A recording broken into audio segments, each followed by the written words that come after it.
Hello everyone, welcome back to Ninja Prep. मेरा नाम है कपिल गोयल और इस वीडियो में मैं बात करने वाला हूं जो लोग CUET PG के थ्रू DAVV में MBA में एडमिशन्स लेना चाहते हैं, तो ये वीडियो है उनके लिए। तो सबसे पहले मैं बात करूं DAVV जो कॉलेज है, यानी कि देवी अहिल्या विश्वविद्यालय इंदौर जो है, वो MBA के लिए अपने आप में एक बहुत अच्छा कॉलेज है। बहुत लोग एडमिशन लेना चाहते हैं यहाँ MBA में। CUET PG के अलावा भी इसमें जो एडमिशन्स हैं वो कैट के थ्रू भी होते हैं, मैट के थ्रू भी होते हैं। यहाँ के प्लेसमेंट रिकॉर्ड्स भी काफ़ी अच्छे हैं, इसलिए ये हाईली डिमांडेड कॉलेज है। तो काफ़ी लोगों की डिमांड आ रही थी कि जो DAVV है उसके लिए वीडियो बनाइए, तो मैं उसके लिए वीडियो बना रहा हूँ। तो इसकी काउंसलिंग जो प्रोसेस है CUET PG के थ्रू, उसके लिए कुछ अपडेट्स है, तो वो अपडेट्स मैं आप लोगों को अभी बता रहा हूँ। तो जो भी लोग इस वीडियो को देख रहे हैं और जिन्होंने अब तक चैनल को सब्सक्राइब नहीं किया है, प्लीज़ चैनल को सब्सक्राइब कर दीजिए, वीडियो को लाइक कर दीजिए और शेयर कर दीजिए। तो सबसे पहले अगर हम बात करें तो यहाँ पर जो एडमिशन प्रोसेस है, काउंसलिंग प्रोसेस है, उसकी डेट्स क्या रहेंगी। तो 18 अक्टूबर से लेकर, कब से, 18 अक्टूबर से लेकर, और ये जो डेट्स हैं ये कब तक है, एक बार मैं आपको बता दूं, 18 अक्टूबर से और 27 अक्टूबर तक यहाँ पर आपकी जो फॉर्म फिल करने की है वो डेट्स दी गई हैं। MBA वाले जो लोग हैं उनके लिए मैं बता रहा हूँ, बाकी कोर्सेज़ के लिए मैं नहीं बता रहा हूँ। तो यहाँ पर जो भी MBA के थ्रू एडमिशन लेना चाहता है, तो सबसे पहले तो यूनिवर्सिटी ने क्या किया है, जो उनको ग्रुप्स में बांट दिया है ना। तो उसको ग्रुप का नाम दे दिया है group A, groups A PG programmes. ठीक है, ग्रुप्स A PG प्रोग्राम्स। और A ग्रुप के अंदर जो प्रोग्राम्स हैं वो कौन कौन से हैं, MBA financial administration, MBA marketing, MBA tourism, human resource, advertising and public relations, entrepreneurship, business economics, business analytics, MBA international business, financial service, e-commerce, foreign trade, computer management, disaster management, public administration, rural development और media management और mass com. ये कुछ courses हैं। Paper pattern, जो paper code है वो जो है इसके लिए वो कौन कौन सा होगा, PGQP 38। ठीक है, कौन कौन सा, PGQP 38 जो पैटर्न है वो होगा। वापस से बोल रहा हूँ, कौन सा ग्रुप बना दिया है, ग्रुप A बना दिया है। अब इस ग्रुप A के अंदर जो भी मेरिट बनेगी वो बनेगी CUET PG का जो स्कोर आया है, CUET PG की परसेंटाइल जो आई है उसके बेस पर इस ग्रुप A की मेरिट बनेगी। ठीक है, अब इस मेरिट में यदि कोई दो लोग हैं जिनकी सेम रैंक आ जाती है, तो जो एज में बड़ा होगा उसको हायर रैंक दी जाएगी। या फिर अगर डेट ऑफ बर्थ का भी केस सेम हो जाता है तो उस केस में जो भी इनकी जो डिसीजन कमेटी होगी उसका जो डिसीजन होगा वो फाइनल डिसीजन होगा। यहाँ पर एक सबसे इम्पॉर्टेंट चीज़ ये है कि जिन लोगों ने CUET PG का जब फॉर्म भरा था 2022 का, उसमें जिन्होंने DAVV को चूज़ किया था, केवल वही काउंसलिंग के लिए एलिजिबल हैं। ऐसा नहीं है कि आपने जब CUET PG का फॉर्म भरा था और उसके बावजूद आपने CUET PG का फॉर्म भरा था, उसमें DAVV को आपने चूज़ नहीं किया था और अब आप DAVV का जो काउंसलिंग प्रोसेस है उसमें जाना चाहते हैं, तो वो नहीं है। वापस बोल रहा हूँ, जब आपने CUET PG का फॉर्म भरा था तो उस टाइम आपने यदि DAVV को चूज़ किया था, पहला।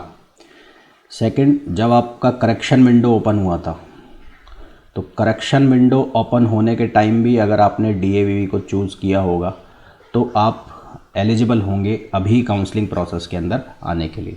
अदरवाइज़ दोनों ही केस में जब आपने DAVV को चूज़ नहीं किया तो आप इसकी काउंसलिंग के लिए एलिजिबल नहीं हैं। ठीक है, फोर्थ पॉइंट, जितने भी ग्रुप्स हैं, जितने भी ये ग्रुप्स बने हैं, तो इन हर एक ग्रुप की फ़ीस जो है वो 1000 रुपये है। यानी कि मान लो आप MBA financial administration, MBA marketing 2 लेते हो तो आपकी फ़ीस हो जाएगी 2000 रुपये। यदि आप 3 लेते हो तो फीस हो जाएगी 3000 रुपये। यदि आप 4 लेते हो तो आपकी फ़ीस हो जाएगी 4000 रुपये। ठीक है, तो हर फी ईच ग्रुप के लिए है 1000 रुपये रजिस्ट्रेशन फ़ीस। पोर्टल के जो चार्ज होंगे वो 100 रुपये होंगे। ठीक है, एप्लीकेशन आईडी जो कि आपकी CUET की एप्लीकेशन आईडी है वो लगेगी। वापस बोल रहा हूँ, हर ग्रुप के लिए जो फ़ी है वो 1000 रुपये है। आपने 3 लिए तो फीस हो गई 3000 रुपये प्लस पोर्टल चार्जेस जो कि 100 रुपये है। आपने 4 लिए तो 4000, 1 लिया तो 1000। ये जो रजिस्ट्रेशन प्रोसेस है 18 से और 27 तारीख तक ये रजिस्ट्रेशन प्रोसेस चलेगा। उसके बाद जो काउंसलिंग के लिए जो लोग बुलाए जाएंगे उनका गारंटी नहीं है कि इनका एडमिशन है। अब रिजर्वेशन किसको मिलेगा, जो लोग MP के हैं क्योंकि एमपी, इंदौर एमपी में पड़ता है, तो जो लोग एमपी के हैं केवल उन्हीं को एससी, एसटी, ओबीसी, पीडब्ल्यूडी और ये ईडब्ल्यूएस इनका जो कोटा है, वो जो कैटेगरी है उसका जो है प्रॉफिट, लाभ है, वो केवल उन्हीं को मिलेगा। वापस बोल रहा हूँ, जो लोग एमपी से हैं उन्हीं को एससी, एसटी, ओबीसी, पीडब्ल्यूडी और ईबीएस का प्रॉफिट मिलेगा। एमपी के बाहर वाले जितने भी लोग हैं वो सब जनरल कैटेगरी में कंसीडर किए जाएंगे। ठीक, उसके अलावा ऐसे लोग जिनका अभी तक फाइनल रिजल्ट नहीं आया है या जिनके बैक लगी हुई है या कोई भी एग्ज़ाम देना है, तो कुल मिला के जो फाइनल रिज़ल्ट जो उन्हें सबमिट कराना है, अगर वो सेलेक्ट हो जाते हैं तो 30 नवंबर तक उनका हर हालत में फ़ाइनल रिज़ल्ट सबमिट हो जाना चाहिए, फाइनल जो डेटा है वो सबमिट हो जाना चाहिए। ठीक, काउंसलिंग जो प्रोसेस है उसमें काउंसलिंग प्रोसेस कब होगी, जो एनआरआई है उनके लिए या जो डीएवीवी एम्प्लॉई है उनके लिए जो काउंसलिंग प्रोसेस है वो 31 तारीख को 3 बजे होगी। और जो ये इसकी डेट्स दी हुई है, डीवी एम्प्लॉई जो कोटा है उसके लिए जो काउंसलिंग है वो 29 तारीख को 29/10 से पहले उनको जो डीएवीवी के चेयरपर्सन हैं उसको एक लिखित में ये देना है कि हम यहाँ पे ऐसे काउंसलिंग प्रोसेस कराना चाहते हैं। अब उसके बाद फ़ी क्या रहेगी, फ़ी रहेगी जो आपको, जब आप काउंसलिंग के लिए जाएंगे तो आपको एक डिमांड ड्राफ्ट बनवा के ले जाना है 10,000 रुपये का।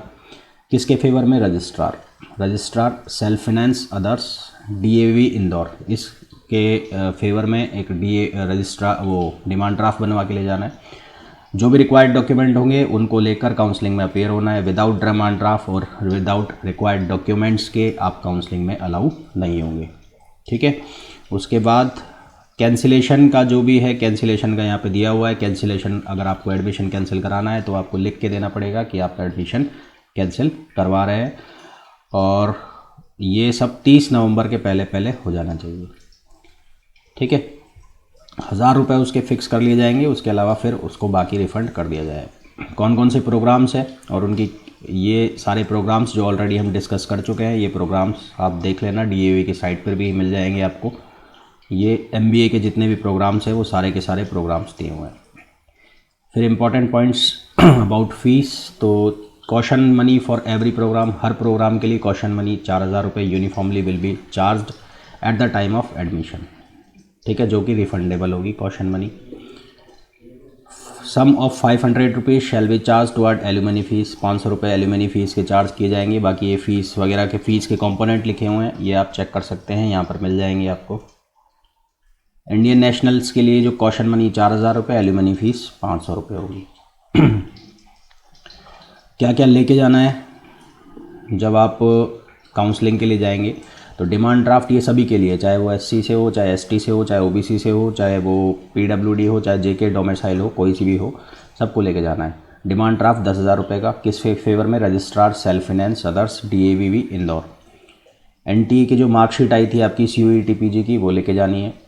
Category wise merit of CUET PG, ये लेके जानी है आपको, ये डाउनलोड कर लेना है। Passport size photograph 2, copy of counselling registration form, marksheet of qualifying examination, transfer certificate, migration certificate, caste certificate, income certificate, EWS, PWD, जे&के का जो माइग्रेशन सर्टिफिकेट है, एमपी डोमिसाइल सर्टिफिकेट और सेल्फ अटेस्टेड गैप सर्टिफाइड, यानी कि अगर आपने कोई gap लिया है अपनी ग्रेजुएशन के बाद या 12th के बाद, तो उसमें आपको अंडरटेकिंग फॉर्म में सेल्फ अटेस्ट करके वो लेके जाना है। सेम कुछ गाइडलाइंस एनआरआई स्टूडेंट्स के लिए दिए हैं। डीएवीवी के एम्प्लॉय जो हैं उनके जो बच्चे एडमिशन लेना चाहते हैं तो उनके लिए दी हुई है। काउंसलिंग कहाँ पर होगी, उसका जो वेन्यू है वो दिया हुआ है, educational multimedia research centre, Devi Ahilya विश्वविद्यालय, Takshashila campus, Khandwa road, Indore, MP. जो डीएवीवी एम्प्लॉई हैं उनके लिए जो काउंसलिंग प्रोसेस है और एनआरआई के लिए 31/10 से है। बाकी सभी के लिए जो काउंसलिंग है वो 1 तारीख से स्टार्ट होगी। यहाँ पर ये दिया हुआ है कि जिनकी मेरिट, मतलब ये जिनको कॉल करेंगे उनके जीडीपीआई होंगे, तो जिनकी मेरिट 101 से 177 तक होगी उन एसटी और ओपन, ये एसटीओ का मतलब है एसटी ओपन, एससीओ मतलब SC open, SCO SC open, OBC OB open, है ना। तो ये दिया हुआ है, रिपोर्टिंग टाइम दिए हुए इनके, आप देख लेना कि किस मेरिट में आप आते हैं, उसके अकॉर्डिंगली आपको पर्टिकुलर डेट्स पर रिपोर्ट करना है। 1 तारीख, 2 तारीख, 3 तारीख, 4 तारीख, 5 तारीख। ठीक है, ये किस डिपार्टमेंट में कितनी सीट्स है, टोटल नंबर ऑफ़ सीट्स दी हुई हैं। आप फॉर्म जब भी भरें, एप्लीकेशन जब भी भरें, उसको लेकर ये देख लेना कि सबसे ज़्यादा सीटें कहाँ हैं, कहाँ आपके चांसेस ज़्यादा हैं एडमिशन के लिए। सबसे ज़्यादा सीटें मेरे को जो दिख रही है, एक तो MBA फाइनेंस में दिख रही है 120, मार्केटिंग में दिख रही है 120, और ये 2 के अंदर ही दिख रही है मेरे को सबसे ज़्यादा सीटें। ठीक है, तो ये था देवी अहिल्या विश्वविद्यालय इंदौर, यानी कि DAVV इंदौर के MBA कोर्स के लिए जो स्टूडेंट्स की डिमांड थी कि उनको कुछ समझ में नहीं आ रहा है कि क्या करना है इसमें। तो होपफुली अब समझ में आपको आ जाएगा कि आपको किस तरह से फॉर्म भरना है और क्या फ़ी स्ट्रक्चर रहेगा और किस तरह से ये फॉर्म अप्लाई करना है। अच्छा, दूसरी चीज़ ये है कि DAVV के लिए काफ़ी लोगों ने पूछा कि इसका प्लेसमेंट्स वगैरह कैसे हैं। तो ये अपने आप में बहुत अच्छा कॉलेज है, institute of management studies DAVV का, उसकी काफ़ी अच्छी रैंकिंग भी है। तो यहाँ से जो प्लेसमेंट है वो भी ओवरऑल अच्छा प्लेसमेंट निकलता है, क्योंकि कैट या मैट के थ्रू भी इसकी हाई डिमांड रहती है। तो ऐसा नहीं है कि ये जो स्टेट यूनिवर्सिटी के अंदर है तो इसकी इतनी डिमांड नहीं होगी या इसकी इतनी वैल्यू नहीं होगी। प्लेसमेंट्स काफ़ी अच्छे हैं, अगर आपका यहाँ पर हो रहा है तो आपको ज़रूर यहाँ पर एडमिशन लेना चाहिए। होपफुली ये वीडियो आप लोगों के लिए बहुत यूज़फुल होगा। अगर आपने अब तक चैनल को सब्सक्राइब नहीं किया है, प्लीज़ चैनल को सब्सक्राइब कीजिए, वीडियो को लाइक कीजिए और शेयर कीजिए।